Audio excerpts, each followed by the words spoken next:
This is Rex from universalexports.co, bringing you a fortnightly podcast called A Story to Tell.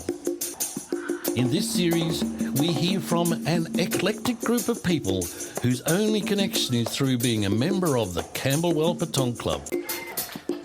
By research, gentle prodding and sometimes coercion, these guests unfold a labyrinth of achievements, disappointments and surprises. You may be inspired, shocked or even doubtful, but you will be enthralled.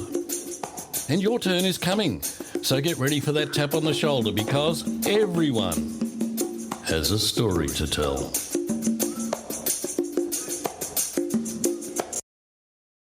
Considered one of Camberwell Petanque Club's elder statesmen, our next guest was born just some 350 kilometres south of the Arctic Circle in Norway. At the time, the village he grew up in was occupied by Nazi Germany.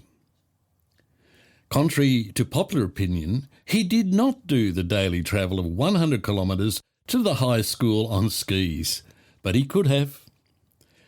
On coming to Australia, he excelled in the world of finance and accounting, including as a senior partner with Earnst Young and Director with Melbourne Water. And he has inspired many others in his career. As well, he served as Honorary Consul General for Norway. He has played golf, badly, sailed incredibly well, but skis to perfection.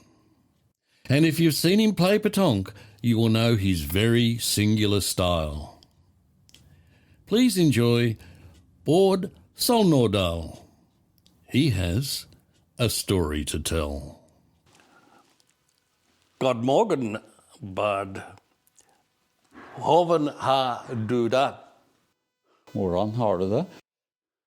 So that was my attempt at Norwegian of good morning, Baard. How are you? Yeah. Did you recognise that? I recognised slightly. You won't believe how multilingual I am. Yeah. There you go. God morgen, Baard. Hvordan har du det? That's what you said? That's exactly what I said. Yeah. Or should I be a bit more formal and call you sir? Because I understand you're a Norwegian knight. Yes, but you shouldn't call me sir.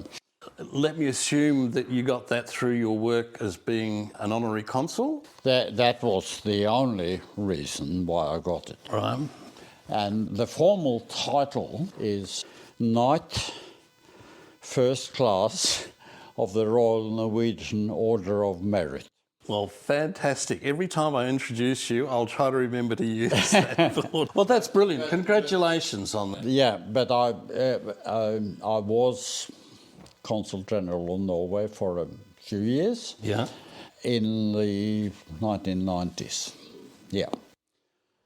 Do you realise you're not the only knight in the club? No. David Newton, one of our members, I am. Is a Chevalier de l'Ordre de Mérite of France. I didn't know it. I know David, and I imagine he would be very proud of having achieved that. Well, I would think you should be, and congratulations Yeah. yours. Well, look, the culture of Norway is that nobody is worth more than anybody else. I like that. If you Google the law of Jamte, Jamte, or Jant, probably it is. It's a sort of Wikipedia will tell you all about it. I'll look it up. And it covers both Denmark and Norway. All right, okay. Yeah. And nobody's worth anything. So this is to put you down to the same level as everybody else. It really brings out what the major part of the culture in those countries really is. That sounds really good. Yeah. Now, you were born in Norway quite some time ago. You were there when Norway was occupied by Nazi Germany when you were a child. Do you recall any of that? I recall most of the happenings towards the end of the war. Yeah.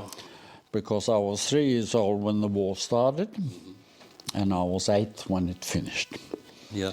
So I have a vivid memory of the afternoon of the 7th of May 1945, which was when the news came through that the war had ended. The formal ending of the war was on the 8th of May.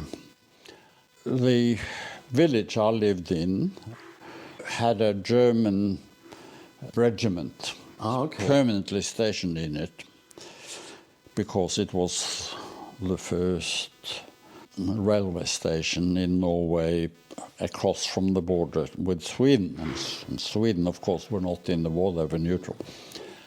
So it was an important village from that point of view. During that war, all Norwegian things were basically prohibited, including the Norwegian flag. Most people in the village had a flagpole because the flag was important. On the afternoon of the 7th of May 1945, I was standing outside our house, which overlooked a bit of the village, together with my nanny, and all of a sudden we saw flags going up. How fantastic. On every house we could see, and that's a sort of image that you'd never forget. I can understand that. Your father worked in an American chemical company. How was he affected? In 1943, 2 years before the war ended, the Nazis arrested every person in Norway who had been an officer in the Norwegian army or doing national service or whatever. Yep. My father just scraped into that because he was a second lieutenant in the army, which was a position he achieved when he did national service years earlier. And he'd never done any real work. So he was arrested. The Nazis transported him into a prisoner of war camp, not the concentration camp, very different with the culture of the Nazis. Norwegians were Aryans, you know. Yes. And so they were well treated, but they went to prisoner of war camp initially in Poland, because Germany had occupied Poland. He spent a year and a half in Poland. The last 6 months of the war, they were transported back into Germany because the Russian army was advancing in Poland. So they had to remove them. They moved them to a little village south of Berlin. My father always used to tell me they had daylight, day and night, because they had the sun during the day, and at night they had the Allied forces bombing Berlin, and they could see that from that village. Anyway, so at the end of the war, my father was still in that village. There was a chance initially that they would be exchanged as prisoners of war between the Americans and the Russians. So there was a danger that they would be sent to Russia or Siberia. The head of the Norwegian forces, who was in that prisoner of war camp, had to travel to Moscow to negotiate. And in the end, they avoided going to Russia or Siberia. And my father got home probably about a month later. Wow. But whilst he was away, that must have been really difficult for you and your mum and the rest of the family. It's just incredible how you must have coped, but you did. Well, I was young, and I don't remember much about it. Yep. I think the main worries that we had was really the kind of food we were served. Most of the food I was served was fish. I think every day of the week we had salted cod, mainly, yes. It took me 20 years after the war to recover my taste for fish. I was going to say, do you still enjoy fish today? There you go, you give me that answer. Yeah. Now, you went to school there, but you ended up going to high school or university in Trondheim, which was about 100 kilometres away. No, not university though. The second half of high school. Right, okay. And I didn't ski 100 kilometres. No, I was boarding somewhere in Trondheim. Whilst you were there, your sporting activities you took up were skiing, skating, athletics and soccer. Yeah. How far did you go with that? Did you get into any international competitions? Because skiing is very much in your life. Yeah, it's a major part of my life. At that time during the war, I mean, it was just in the village, really. Although after the war, immediately after the war, we went across by train the border to Sweden and skied back. Oh, okay. But the other sports, soccer, you only just did because you were at school? Yes, it was skiing, skating. We had lots of little lakes and places where you could skate. So that was important. Sure. And between school and university, you ended up working in some steelworks. Yeah. What sort of job did you have there? Well, the Norwegian Steelworks, it was its head office in Oslo that I was working. Yep. And it was really doing clerical work. Oh, okay. Yeah. Right. So you weren't out there pouring the molten lead and molten steel and things. No, it was office work. Now, after you finished university, somehow you ended up in Australia. What year was that, and why pick Australia? That's about as far away from Norway as you can possibly get. 1959, I finished university. I wanted to travel. Young, Yes. education, terrific. Yep. Made inquiries about travelling to America. There's many gossip, I guess, but there was a lot of talk that anybody who wanted to get a sort of a working visa in America, in other words, emigrating formally, when they arrived there, they'd send you into the army. It was compulsory for Americans. So that was a big risk, I think. I don't know that the Vietnam War had really started in full flight by then, but it certainly was on the cards. So I crossed America off the list. And then I wanted to go somewhere where the employment was a possibility. And we had some distant relations in Australia.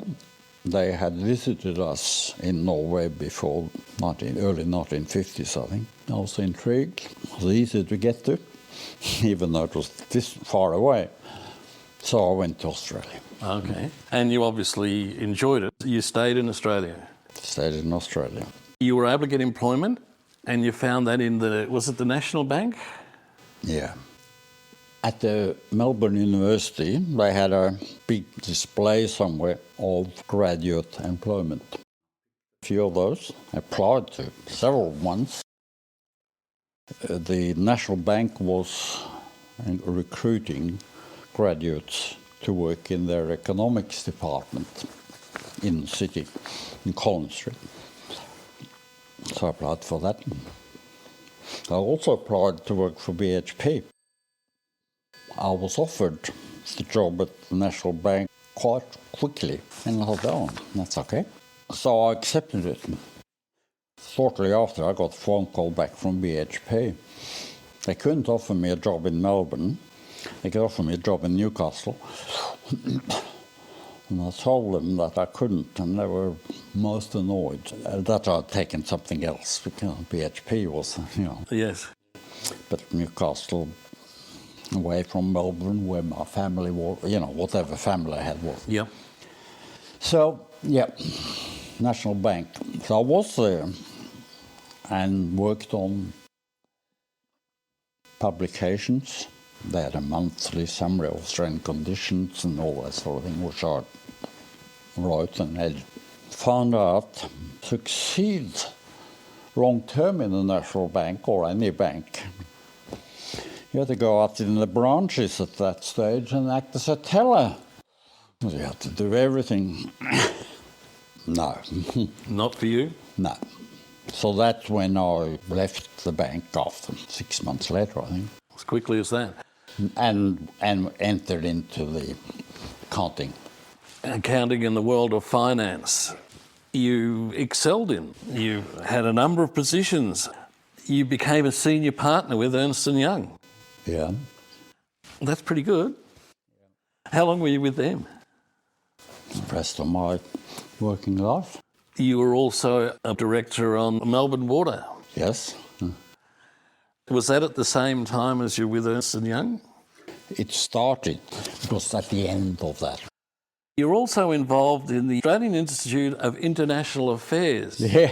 in Victoria, about 2006, 2007. Yep.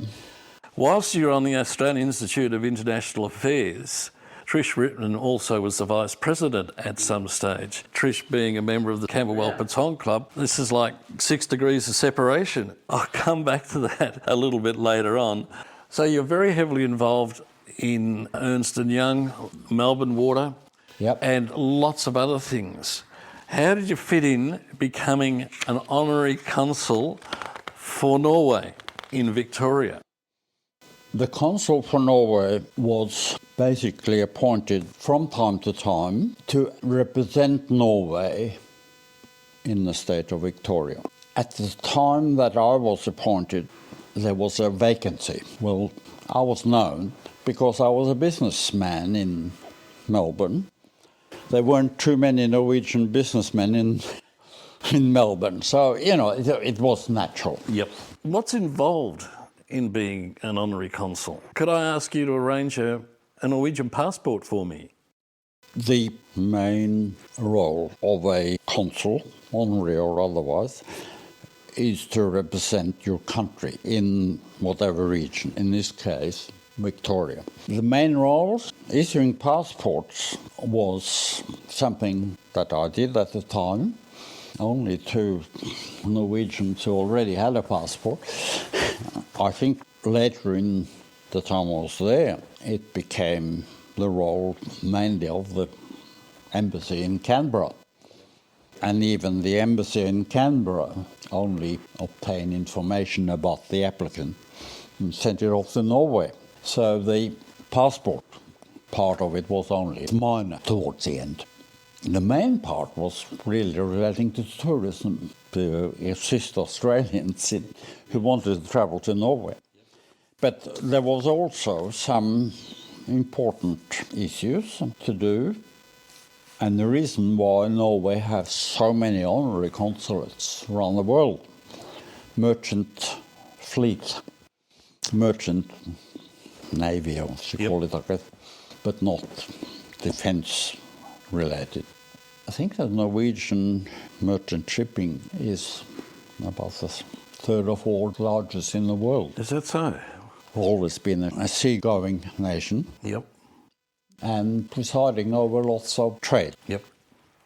So several times I had to deal with the paperwork, with crew being signed on or signed off, but change of nationality of ship. Some ships were transferring nationality from Norway to something like Liberia, where the laws are not as stringent, Yes. or back from Liberia to Norway. Right. For whatever reason. Yep. And there's a lot of paperwork. Yes. So that was a lot of it too. How long did you have that position, Baard? I gave it up when I retired from the firm. The Norwegians were happy for me to have an office here where I live, but we were going to travel a lot, wasn't practical. Anyway, I gave it up then. But I had been, I think I was originally a sort of a vice consul, not vice consul, but an additional consul to the consul general. And then I became the consul general, and that lasted for about 7 or 8 years. Very good. I'll mention something, which is by the way. When I came to Australia, I did have, even though I didn't expect to be staying here, but I did stay. So after 5 years, I became an Australian citizen. Mm-hmm.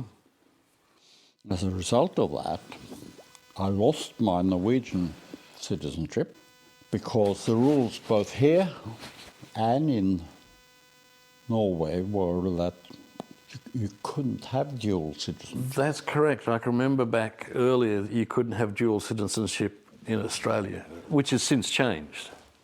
Well, and you know the story how it changed, because Rupert Murdoch became an American citizen, and they started up in Canberra. I guess they started thinking about that, and so they passed laws whereby from then on Australians could have dual citizenship. But anyway, about 3 or 4 years ago, the Norwegians changed their rules too. And I got a letter circular from the embassy saying, if you lost your Norwegian citizenship purely as a result of becoming a citizen of another country, you're now entitled to apply to get it back. Right. Okay. So I did, went through all the paperwork. When I got it back, I then had to go through a separate procedure to get the passport. Yes. And I had to go to Canberra to get the passport. We're in the middle of COVID, and you may remember that in September, October 2021, I guess it must have been. Up till then, you were not allowed to travel interstate. That's correct, yes. So papers announced that, yep, that's now finished, you can travel interstate. What I didn't know was that you had to have a special permit to travel interstate. Oh. So I arranged all with the embassy to travel to Canberra, have a meeting set up at 10 o'clock or something. And this is the fun bit. Drove to Tullamarine, like a morgue. There was nothing there. Really? But there was a flight to Canberra. So I flew to Canberra, got a taxi to the embassy. By that stage, the embassy, which a joint one with Denmark, and it had been just an open area, you just walked in. Not this time. After COVID, they had put a fence around the whole thing. So I get there and ring the bell. Have you got a permit to enter the ACT? No. So they said, well, ring this number. So I rang this number, waited for half an hour before they could answer, and then I lost the connection. So the guy from the embassy came outside the fence, navigated through doing it on the internet, and I got the permit. Got in, filled out all the papers to rush to get back to the airport to get my plane back to Melbourne. Did all of that. I arrived in Melbourne. You don't have a permit to enter Victoria. The whatever Victorian government department did have somebody there and sort of, made it all go away. But this is bureaucracy gone mad. Absolutely. Yeah. So, yeah. Some of the highlight, going back a little bit there, was when you did come out here, you met Barbie in 1972. Yep. And got married in 1974. Yes. Where did you meet? Was it at a ski lodge? It was. Was it? It was. We were both skiers. I had a membership of a ski lodge at Mount Hotham. Mm-hmm. I met her up there because she was associated with another ski lodge adjacent. And is that when you had your standard Vanguard motor car? No. By that stage, I had a VW. You had a VW? Yeah. Now, for those people that know Baard, you would know that he's probably a little bit taller than most other members of the club. I just can't see you folding up and getting in and out of a VW. It was perfect. I've never had a very big car because I'm a practical person. I want to have something that I can deal with easily in Melbourne traffic. Yeah. Makes sense to me. Now, you mentioned that ski lodge. You were involved in setting up a ski lodge. Mm-hmm. A group of us built that lodge in 1963 into 1964. And this was in Mount Hotham? At Mount Hotham. And you're still involved with that lodge? I'm the sole remaining member after 6 years. You still go skiing? My last time on skis was on cross-country skis, actually about 18 months ago at Lake Mountain.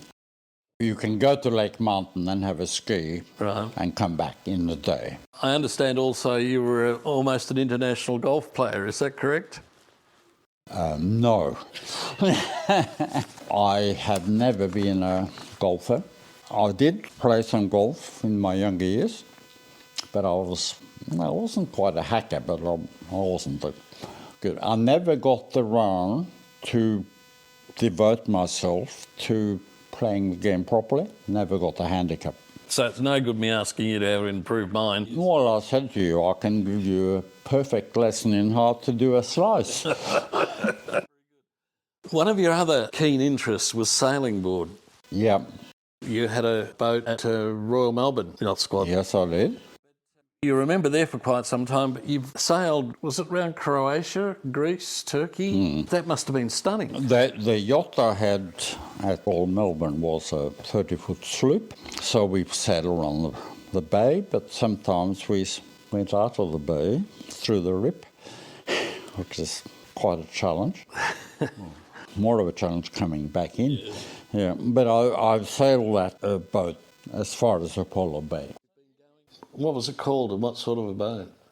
It was called Havørn, which is the Ocean Eagle in Norwegian. A 30-foot sloop, and I could sail it just myself. You know, it was that small enough for that. Right. But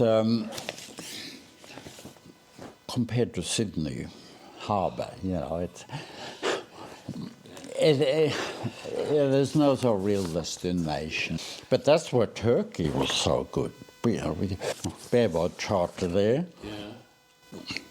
We had a sort of a plan to where to go every night. But you sail into this beautiful harbour. The restaurant owner, one of the restaurant owners at harbour, sends his son out, comes out, helps you park the boat for free. You have to have dinner at his place that night, but it's also easy, you know. Oh. Yeah, and that happened every night. But yes, we also sailed twice in the Whitsundays, which is also a challenge, mainly because of the tidal difference, which you'll appreciate is important. The tidal difference in Port Phillip is a metre perhaps. Outside the bay it's 4 metres, and in Whitsunday it's about 5 metres. Yeah. The Mediterranean tidal difference is only about a foot, so very handy. I rather envy you on that. I've read a lot about it. It sounds like the right place to be. Of all the things you've done and achieved, what do you see as your greatest achievement, apart from children?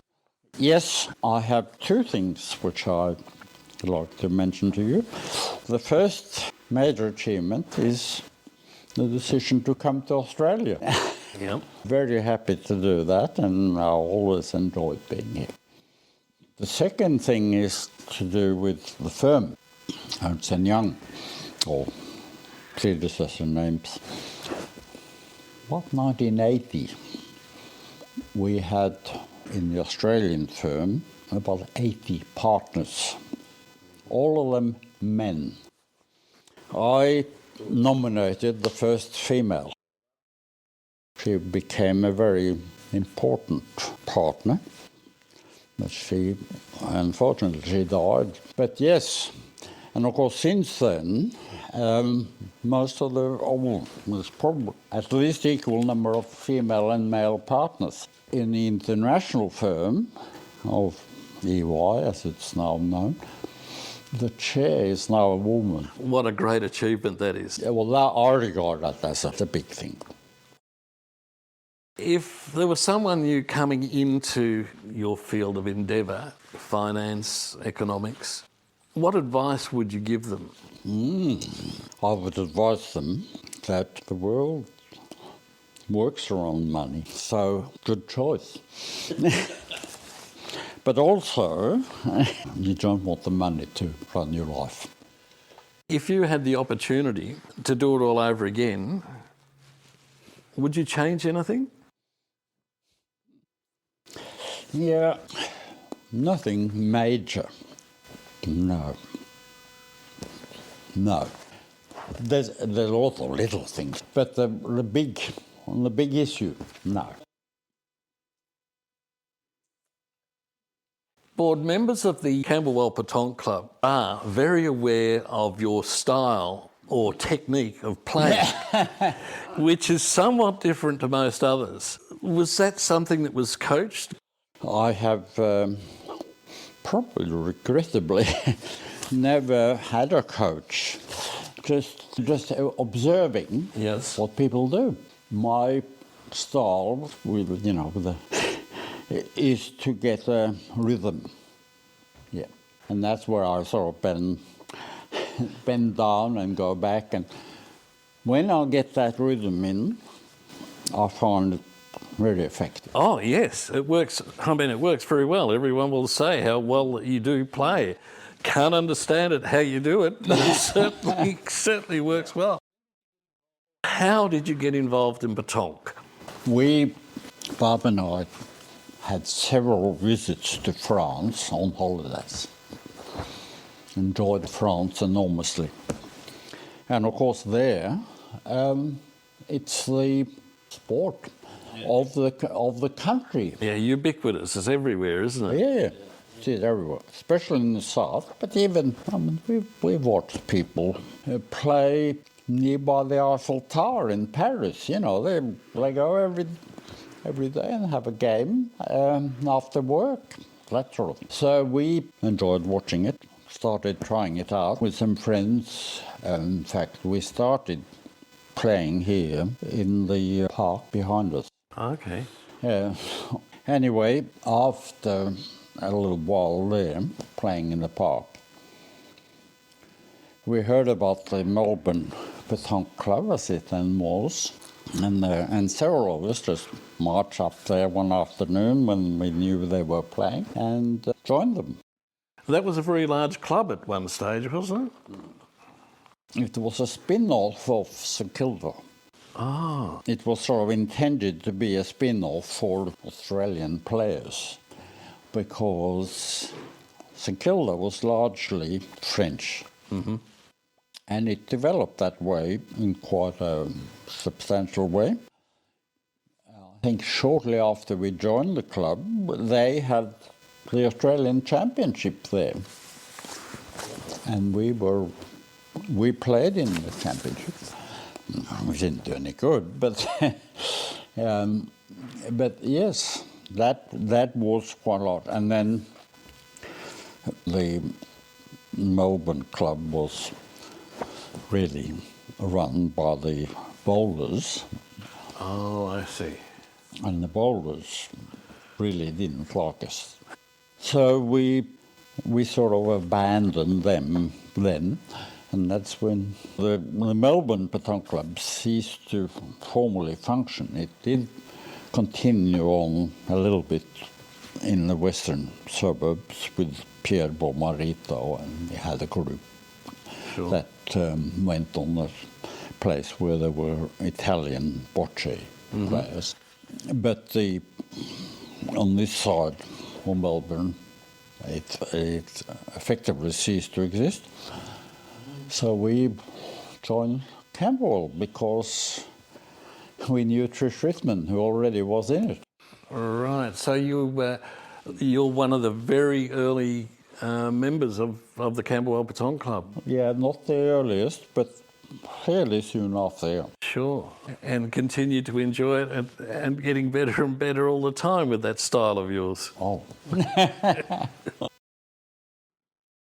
When we became involved in Petanque, all the tournaments were open, so you played against the very top, and it's a bit frustrating. Andre Derrimont, who was very active in those days in the administration of Petanque, very early. He's currently an international umpire. Yeah. He came and told me, yes, thinking of us because we were older, and he said, yeah, we are planning to introduce senior tournaments for people over 60. And I said, oh, great, fantastic. Well, that came to be. And we had an inaugural Victorian over 60s tournament start-up. Bob and I entered with a man called Andrew Piccoli. The three of us, it was triples. It was held at Melbourne. We were up against, I think, one team with Sebastiano. I don't know if you knew Sebastiano, but he was obviously of Italian origin, but a very sort of French francophile and very, very solid player. And Bernie Bomarito had another team. So we entered this inaugural Victorian championship. Bob and Drew and I, and we won it. So you won the inaugural championship. Sebastiano and Bernie were not amused. So I think that is a highlight which I still remember. Well done. Congratulations on that. Up to now, or not up to now, currently Petanque is probably your main sporting interest. Seems you're not doing too much more skiing at the moment? Regrettably, no. Skiing is still my love. I can say why I can't play anymore, and that is what happens. Baard, thank you so very much for sharing your time and your story with us. I'm sure everyone is going to enjoy that. Yeah, no, it's my pleasure to go through it all. Now there was a story of much achievement and humility. Next time you see Baard, why don't you ask him for some coaching tips on his unique, successful style? As we fade out to the sounds of Max Thomas on the conga drums, I thank you for joining us here at universalexports.co. Tune in a fortnight's time to meet our next guest, who will amaze and inspire with their story to tell. Rex out.